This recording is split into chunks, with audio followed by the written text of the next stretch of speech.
In this lecture, we're going to look at the causes and consequences of the Arab Spring.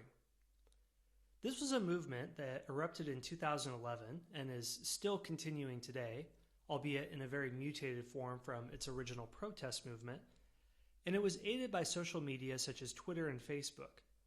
Protests and revolts swept throughout the Middle East in 2011 due to a number of reasons: resentment against corruption, high unemployment, poverty, and human rights violations.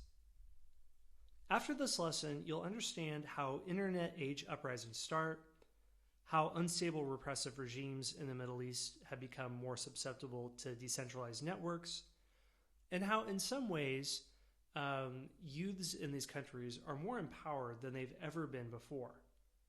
However, unfortunately, it also shows that revolutions have a positive note and they sound good, but they rarely end up as intended, and in many situations can end up causing more harm than whatever was there in the beginning. Okay, so how did this all start? And what was going on when this really broke out? In 2011, news programs were filled with images of Arab crowds marching against corrupt governments. Protests raged across the Middle East, from Mauritania in Western Africa to Iraq, against the middle-aged and elderly dictators who had held on to power for decades, like Hosni Mubarak, whom we talked about a few lessons ago, and others transferred billions of dollars from the state coffers into their private bank accounts and made them, their families, and their cronies wealthy, and they stamped out any possibility of democratic reform or completely marginalized democratic and civil institutions. When the dust settled after the Arab Spring, 4 governments had been overthrown, major government reforms had been initiated in 6 nations, and minor protests had occurred in 6 others. Time magazine even called the protester 2011's Person of the Year. So, what was the event that launched the Arab Spring? Well, it's something that seems quite unlikely and unremarkable.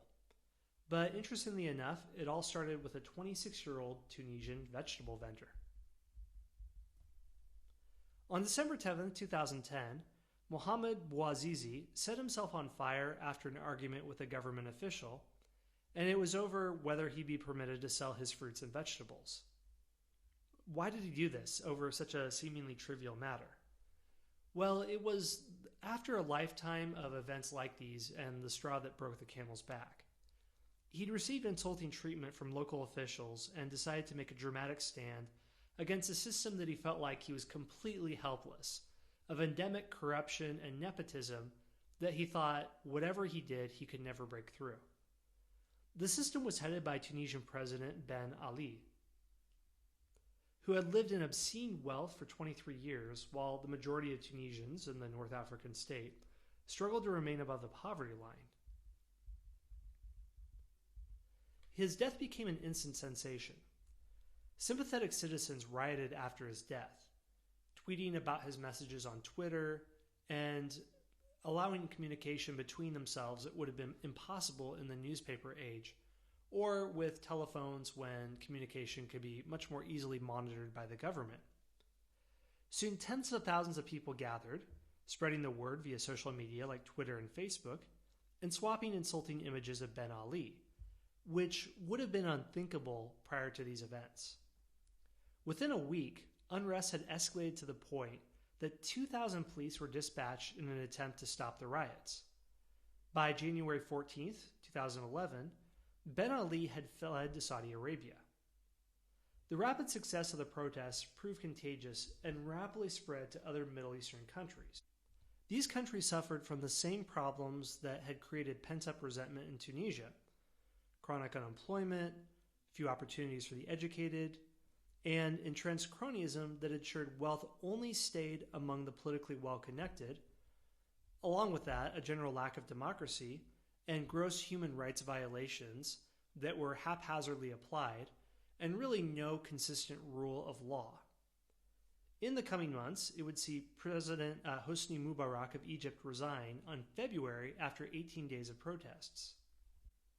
Then, Libyan leader Muammar Gaddafi was overthrown on August 23rd, and Yemeni President Ali Abdullah Saleh formally stepped down on February 27, 2012. Leaders in Jordan, Bahrain, and Lebanon have promised serious reforms to quell their citizens. Saudi Arabia even announced that women would be permitted to vote and participate in municipal elections by 2015. However, the full result of the Arab Spring is still unwritten. Egypt may have thrown out a dictator, but its parliamentary elections in 2012 voted in a majority of Islamists and eventually brought in President Mohamed Morsi, a member of the Muslim Brotherhood. He was then removed by the military apparatus, which amongst its leaders were appointed by Hosni Mubarak, so many people think that Egypt is basically back where it started, under control of a military dictatorship. And many of the same social problems that persisted before the uprising remain. Also, many commentators have wondered if the Middle East isn't much worse off after the Arab Spring than it was before. If you consider Syria, when many people hoped that Bashar al-Assad would be toppled and a more free, open, democratic Syria would come along, all that's happened are years of civil war between him and rebels, including ISIS, an Islamic group that's taken over much of Syria and Iraq, has massively destabilized Syria, causing hundreds of thousands of Syrians to flee the country as refugees. In Turkey, there's a major problem with beggars flooding into the country and those on the streets in Istanbul, and many other people near the Syrian border who have to live in refugee camps.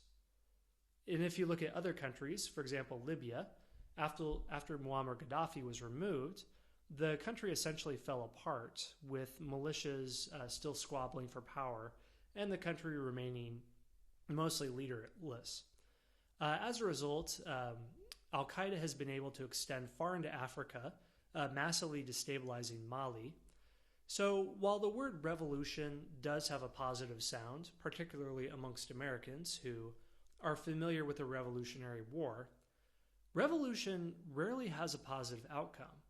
If you think of the French Revolution, when it gets into its violent stages, led by Robespierre, who's beheading anyone who doesn't have fanatical devotion to the revolution, this type of turn of events is sadly more common than the American Revolutionary War turn of events, where whatever ideologues replace the corrupt power that was there before really isn't much better, and there's more factionalism and squabbling, more social instability, more violence, more uncertainty. So for many countries in the Middle East, it appears that sadly they're worse off than what they were before the Arab Spring started. However, one positive thought is that this is an age of more open, transparent communications, and those on the lower rungs of the social ladder aren't marginalized now in the way that they used to be. If a fruit vendor setting himself on fire can inspire a movement that goes viral, then that means that Middle Eastern leaders can't feel as secure in their corruption as they could in the past. In the next and last lecture, we'll be moving to our conclusion, looking at the Middle East and its future. Thank you for listening.